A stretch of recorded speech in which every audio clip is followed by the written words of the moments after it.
Hey guys, DAC52 here, otherwise known as the Beak, the commissioner of Road to the Super Bowl Madden League. Hey, we're done.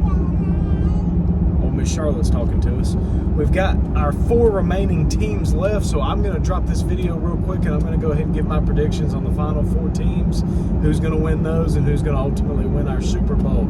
Also want to take a moment and do a special shout out to Bo Nix, who was our MVP of the season this year. I will go into a full depth on all of our awards at the weekly wrap-up show that drops on Friday. But I did want to give a special shout out to Bo Nix and Stank of the Broncos. He's one of our final 4 contestants here, and just great job there, good MVP, and that has been added to the list, and you will be contacted shortly, sir, with your award. Now, the final 4 teams, I've got Bucks versus Cowboys, and then I've got the Jets versus the Broncos. And let me just go ahead and tell you, here's what I'm thinking there. Jets versus Broncos, I think, is going to be a very tough battle. I honestly think that game could go either way. I put the spread at -2 in favor of the Broncos. So basically that game is a pick'em.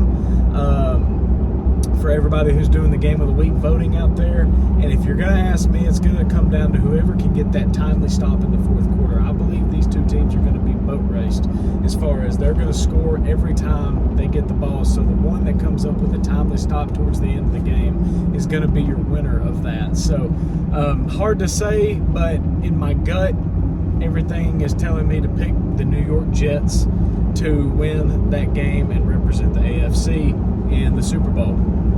Now, on the other side of the bracket, we've got the Bucks versus the Cowboys. Once again, 2 high-powered offenses. Some say Baker Mayfield of the Bucks was snubbed of the MVP this year. He had the most yards, most touchdowns. But the 10-7 Bucks is probably what held Baker Mayfield back from winning that MVP. And then in Dallas, we've got Shadur Sanders and the CD Lamb. I mean, once again, 2 high-powered offenses, just like the Jets and the sorry, my phone almost fell, guys. Just like the Jets and the Broncos, but I think there's a little bit more defensive ingenuity on that side of the football over there in the NFC. I don't see this one being as high scoring as the Jets and the Broncos game, but I do still see it being a high scoring game.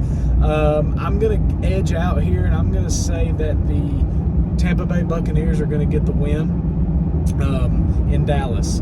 Final score of that game, I'm going to call it 38-31, I believe. I'm going to go Bucks. And then for the Jets-Broncos game, I mean, I got a slam banger. I'm going to go 52-48 in favor of the Jets.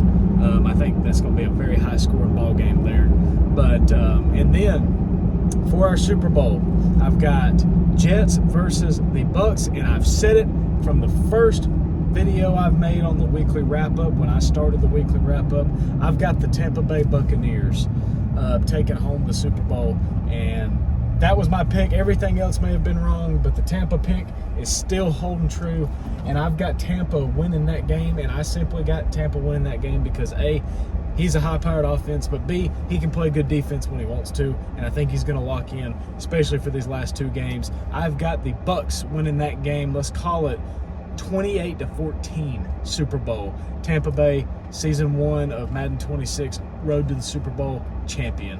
All right, guys, thanks for watching. I'll see you on Friday with a weekly wrap-up.